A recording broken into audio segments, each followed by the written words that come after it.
नमस्कार। सफर संविधान सीरीज में आपका स्वागत है और इस वक्त हम मौजूद हैं सेंट्रल हॉल में, यानी वो केंद्रीय कक्ष जहां संविधान को लेकर विमर्श हुआ था, चर्चाएं हुई थी, बहस हुई थी और फिर आखिरकार 26 नवंबर 1949 को इसी हॉल में संविधान को अंगीकार किया गया था, यानी संविधान को अडॉप्ट किया गया था। हमारे पहले एपिसोड में हमने आपसे चर्चा की थी अपने संविधान की खासियतों की। आज हम बात करेंगे कि कैसे हमारा संविधान दो पटरियों पर चला। पहला नए कानून और अधिनियमों पर और दूसरा संवैधानिक संशोधनों पर।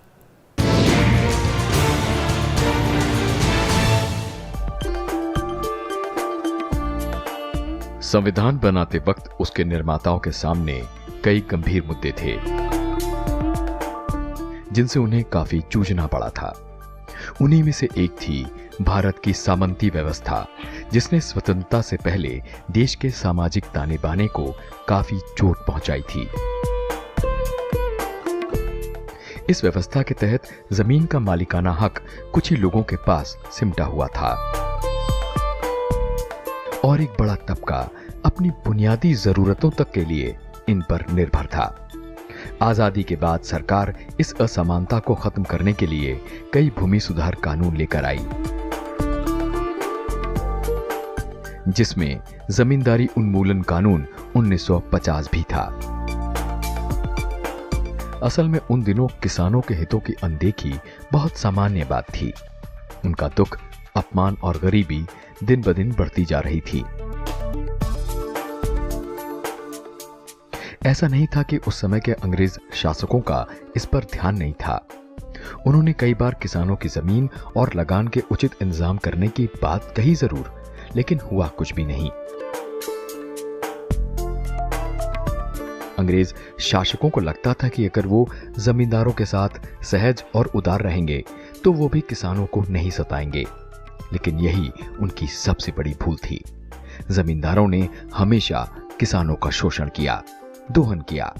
अब अंग्रेज शासक अपनी इस भूल को सुधारना चाहते थे, इसलिए उन्होंने भूमि संबंधी विधानों की व्यवस्था करना शुरू किया। कह सकते हैं और कहा जा सकता है कि यही कदम जमींदारी प्रथा के अस्त की दिशा में पहला चरण था। और जब संविधान पास हुआ उस वक्त संपत्ति का अधिकार आर्टिकल 19 और 31 के तहत मौलिक अधिकारों की सूची में आता था, लेकिन पहले संशोधन के तहत साल 1951 में सरकार ने मौलिक अधिकारों की सूची से संपत्ति को हटा दिया। इससे सरकार के भूमि सुधार कानूनों को काफी फायदा पहुंचा। जमींदारी सिस्टम को खत्म करने में इसका बहुत बड़ा योगदान रहा। आपको बता दें कि 1947 में देश के आजाद होने के बाद जमींदारी उन्मूलन कानून 1950 भारत सरकार का पहला प्रमुख कृषि सुधार था। इस एक्ट की कुछ खास बातें। ये आजाद भारत का पहला बड़ा कृषि सुधार जमींदारी उन्मूलन अधिनियम था। संविधान लागू होने से बहुत पहले जमींदारी प्रथा के उन्मूलन की प्रक्रिया शुरू हो गई थी। उत्तर प्रदेश, मध्य प्रदेश, बिहार, मद्रास, असम और बॉम्बे ने ये अधिनियम अपने क्षेत्र में बनाया था। जमींदारों ने अदालत में मौलिक अधिकारों के उल्लंघन की बात कही थी। इस अधिनियम का मुख्य उद्देश्य अनुच्छेद 19 में संशोधन, उन्मूलन कानूनों की संवैधानिक वैधता को सुरक्षित करना था।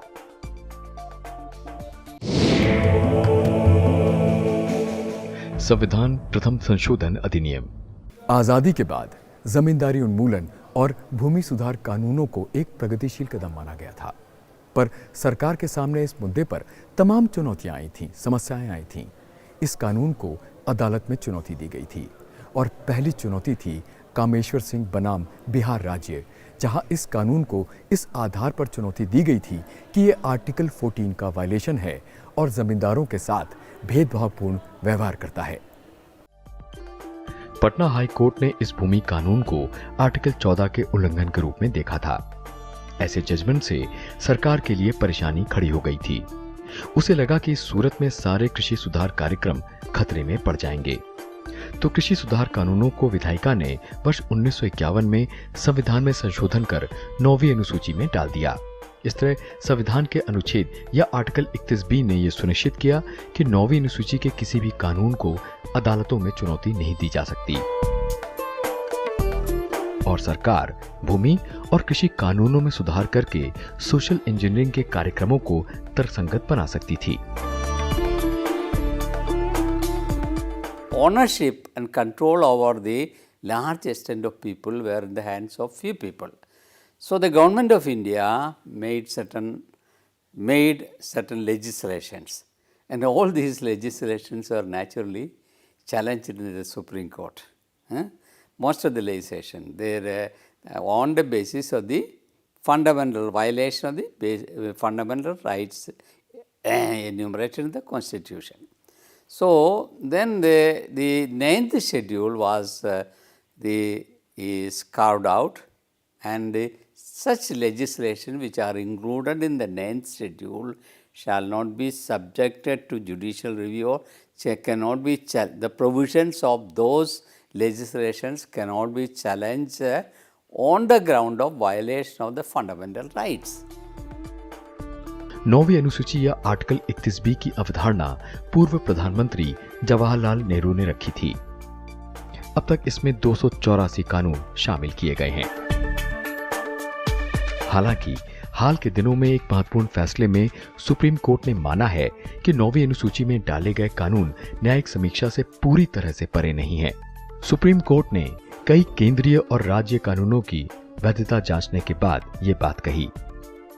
उसने ये भी कहा कि 9वीं अनुसूची के तहत एक कानून लाकर उसकी न्यायिक समीक्षा या पावर ऑफ जजमेंट रिव्यू को नहीं हटाया जा सकता, खास तौर पर तब जब मौलिक अधिकारों के हनन की गुंजाइश हो।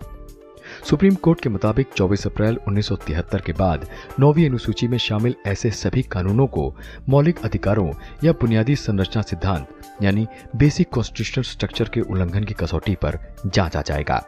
इसके लिए 3 न्यायाधीशों की बेंच की व्यवस्था है जो उल्लंघन की सूरत में ऐसे कानूनों को निरस्त कर सकती है।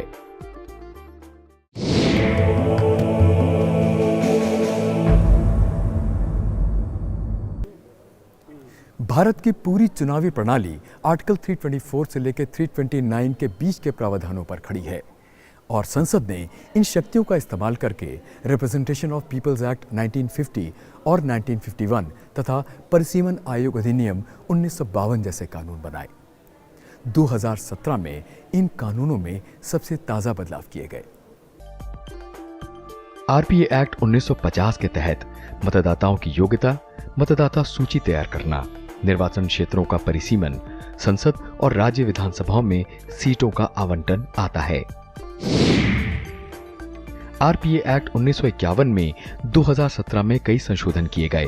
कुछ प्रावधानों को जेंडर न्यूट्रल बनाया गया।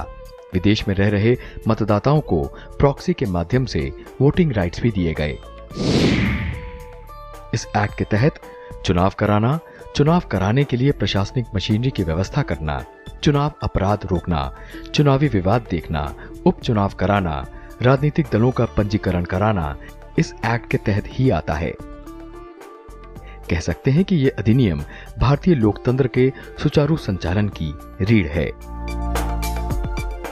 The essential element of voting is that the person who casts vote should express his desire voluntarily, free from any influence, exercise his vote and choose his own representative. But that is to what extent this could be done. I don't know what is the procedure they have laid down for this proxy voting, but I have got a serious reservation about it. नागरिक अधिकार संरक्षण अधिनियम 1955। भारत में सभी नागरिकों को समान अधिकार प्राप्त है। हम सभी को खुली आबोहवा में सांस लेने का अधिकार है और ये अधिकार हमें देता है हमारा संविधान। पर एक ऐसा दौर था जब इसे कानूनी जामा पहनाना था, अमल में लाना था। इसलिए नागरिक संरक्षण अधिकार अधिनियम लाया गया। तो चलिए 1955 में आए इस अधिनियम के प्रावधानों को देखते हैं, समझते हैं। पहले इसका नाम अस्पृश्यता अधिनियम 1955 था। ये 1 जून 1955 में प्रभावी हुआ था। अप्रैल 1965 में गठित इलाया पेरुमल समिति की सिफारिशों के आधार पर 1976 में इसमें संशोधन किए गए और इसका नाम बदलकर नागरिक अधिकार संरक्षण अधिनियम 1955 कर दिया गया था। संशोधित अधिनियम 19 नवंबर 1976 से प्रभावी हुआ था। अधिनियम के शीर्षक में बदलाव से ही आप समझ सकते हैं कि इसका उद्देश्य दोषियों को दंडित करने के साथ साथ नागरिक अधिकारों को संरक्षण देना भी है। इस अधिनियम के तहत अस्पृश्यता को परिभाषित करते हुए कहा गया है कि यदि कोई व्यक्ति अस्पृश्यता को प्रत्यक्ष या अप्रत्यक्ष रूप से प्रचारित करता है या इसके किसी भी रूप को बढ़ावा देता है तो वो दोषी माना जाएगा। इतना ही नहीं, कोई व्यक्ति ऐतिहासिक, दार्शनिक या धार्मिक आधार पर अस्पृश्यता यानी छुआछूत को बढ़ावा देता है तो उसको भी दोषी माना जाएगा। और हाँ, जाति व्यवस्था की किसी भी गलत परंपरा को बढ़ावा देना भी जुर्म है। अधिनियम के अनुसार किसी को भी अस्पृश्य होने के आधार पर किसी सार्वजनिक स्थल पर प्रवेश करने से रोका नहीं जा सकता। इतना ही नहीं, यह अधिनियम पूजा या प्रार्थना करने के उद्देश्य से पवित्र तालाबों, कुओं, झरनों, नदी, पोखर या अन्य जल स्रोतों के प्रयोग के लिए समान अनुमति और अधिकार देता है। नागरिक अधिकार संरक्षण अधिनियम 1955 का लक्ष्य अस्पृश्यता की प्रथा को खत्म करना था। इसकी धारा 3 से लेकर 7A अस्पृश्यता के आधार पर अपराध को परिभाषित करती है और दोषियों के लिए सजा का निर्धारण करती है। इसमें सार्वजनिक पूजा स्थलों में प्रवेश करने से रोकना या पवित्र जल संसाधनों के उपयोग से रोकना धारा 3 के तहत आता है। किसी भी दुकान, सार्वजनिक भोजनालय, होटल, सार्वजनिक मनोरंजन, शमशान भूमि तक पहुंच से वंचित करना धारा 4 के तहत आता है। किसी भी अस्पताल, औषधालय, शैक्षणिक संस्थानों वगैरह में प्रवेश से इंकार करना धारा 5 के तहत आता है। माल बेचने और सेवाएं देने से इंकार करना धारा 6 के तहत आता है। चोट पहुंचाना या अपमान करना धारा 7 के तहत आता है। अस्पृश्यता के आधार पर किसी भी व्यक्ति को शव को हटाने या झाड़ू लगाने जैसे कामों को करने पर मजबूर करना धारा 7A के तहत आता है। This law has prevented the atrocities being committed on that very disabled sections of the society to a very great extent. Otherwise, these people, they are the most vulnerable section of the society, so naturally they needed some kind of a protection, and that is why this law was made. But maybe there were some complaints about misuse and all that. But otherwise, the law has stood the test of time, and it has served the purpose for which it was enacted.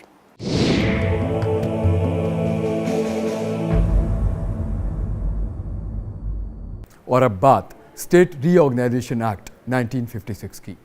आपकी जानकारी के लिए British हुकूमत से पहले भारत में करीब 21 प्रांत हुआ करते थे, पर भारतीय परंपराओं से अनजान ब्रिटिश हुकूमत ने इन प्रांतों को एक अलग तरीके से बांट दिया, जिससे इनकी भाषाई पहचान छिन्न भिन्न हो गई, जिससे बहुत रोष पनपा।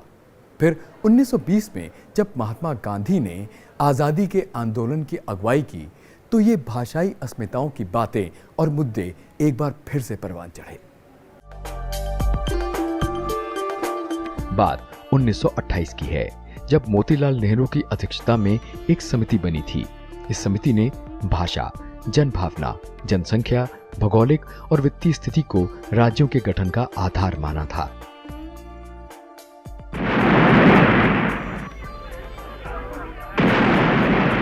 उन्नीस 1947 में देश आजाद हुआ और सामने 562 देसी रियासतों के एकीकरण और पुनर्गठन की विकट चुनौती खड़ी थी।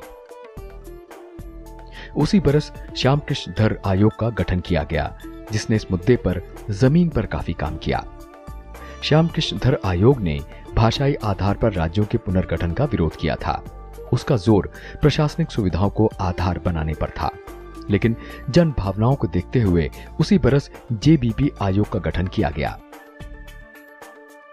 इस आयोग में जवाहरलाल नेहरू, सरदार वल्लभ भाई पटेल और पट्टाभी सीतारमैया जैसी शख्सियतें थीं।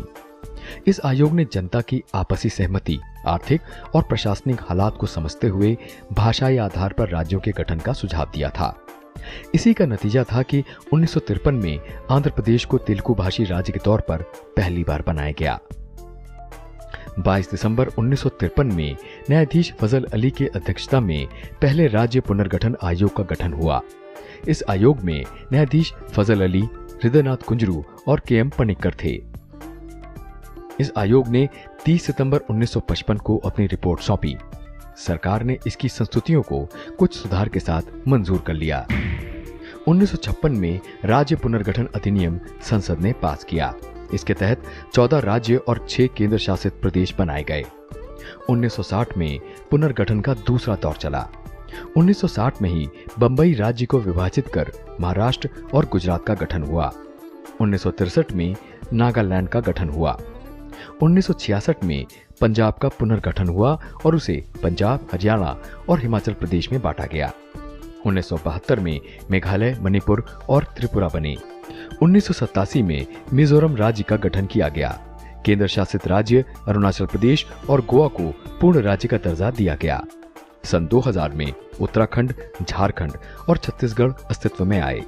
2014 में तेलंगाना राज्य बना और 2019 में जम्मू कश्मीर और लद्दाख को अलग अलग केंद्र शासित प्रदेश बनाया गया।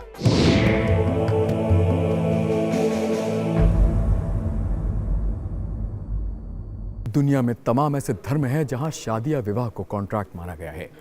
सनातन में ऐसा नहीं है।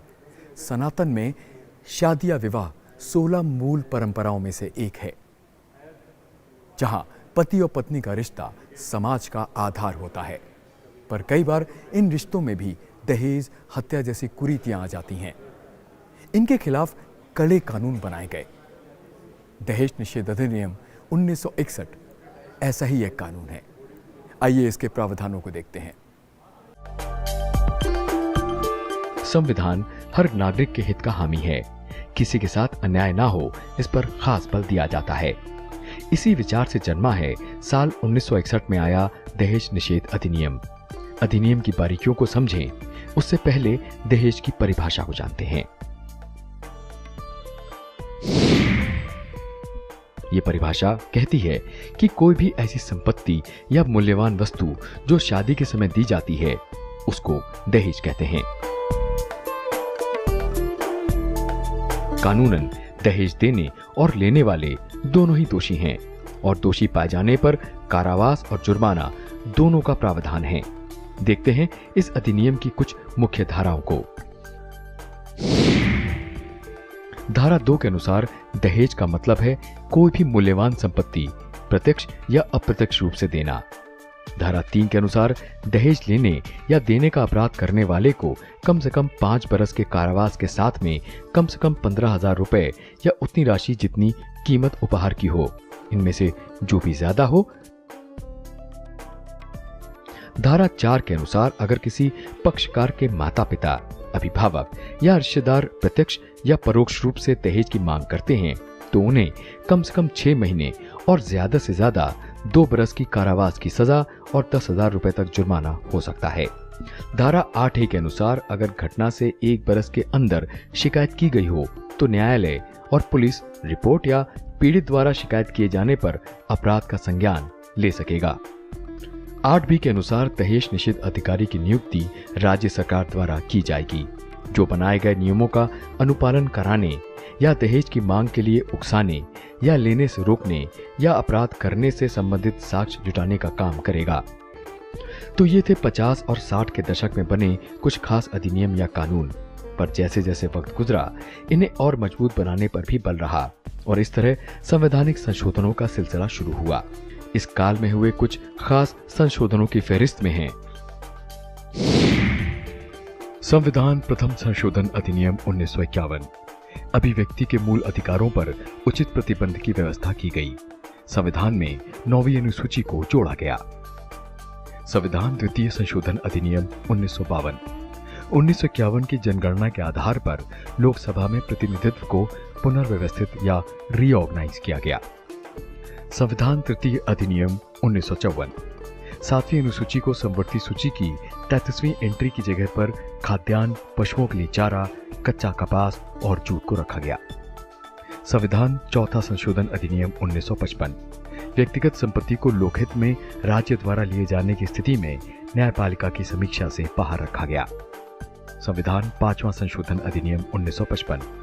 आर्टिकल 3 में संशोधन कर राष्ट्रपति को शक्ति दी गई, जिससे वो राज्यों के क्षेत्र सीमाओं पर प्रस्तावित केंद्रीय विधियों के बारे में अपने विचार देने और समय सीमा निर्धारित कर सकें। संविधान 6वां संशोधन अधिनियम 1956। 7वीं अनुसूची की संसूची में बदलाव कर अंतर्राज्यीय बिक्री कर के तहत कुछ वस्तुओं पर केंद्र को कर लगाने का अधिकार दिया गया। संविधान 13वां संशोधन अधिनियम 1962। नागालैंड को विशेष प्रावधान के तहत राज्य का दर्जा दिया गया। संविधान 20वां संशोधन अधिनियम 1966। अनियमितता के आधार पर नियुक्त कुछ जिला न्यायाधीशों की नियुक्ति को वैधता प्रदान की गई। संविधान 21वां संशोधन अधिनियम 1967। सिंधी भाषा को संविधान की 8वीं अनुसूची के तहत 15वीं भाषा के रूप में शामिल किया गया। संविधान 22वां संशोधन अधिनियम 1969। असम से अलग कर मेघालय को नया राज्य बनाया गया। इसके अलावा 1959 में the parliament prevention of disqualification act भी लाया गया था, जिसका मकसद जनप्रतिनिधियों को लाभ का पद या ऑफिस ऑफ प्रॉफिट लेने से रोकना था। आपको बता दें कि कई देश विधायिका के सदस्यों को कार्यपालिका के तहत लाभ का पद स्वीकार करने से रोकते हैं, जिससे विधायिका को स्वतंत्र और संरक्षित रखा जा सके।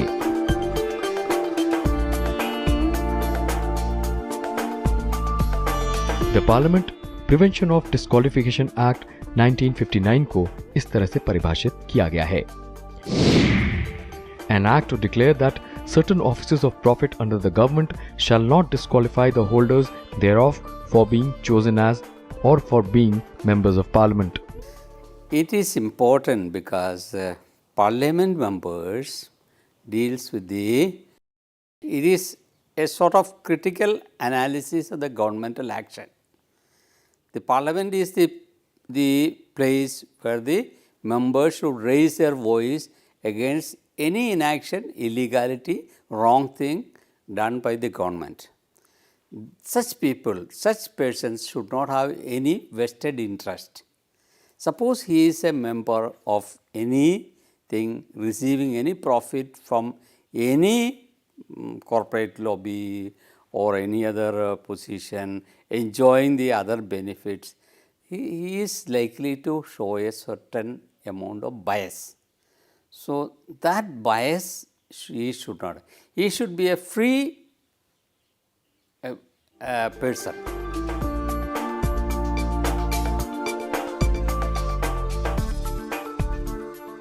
तो ये था हमारा आज का एपिसोड, यानी दूसरा एपिसोड। आपकी राय हमसे जुदा हो सकती है। हम ये बिल्कुल नहीं कह रहे कि इन दशकों में सिर्फ यही महत्वपूर्ण अधिनियम थे। और भी अधिनियम बने और भी महत्वपूर्ण काम हुआ, पर हमारे पास सिर्फ ये सीमित समय था इन अधिनियमों को दिखाने का।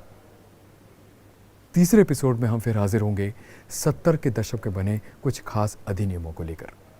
तब तक के लिए हमें आज्ञा दें। नमस्कार।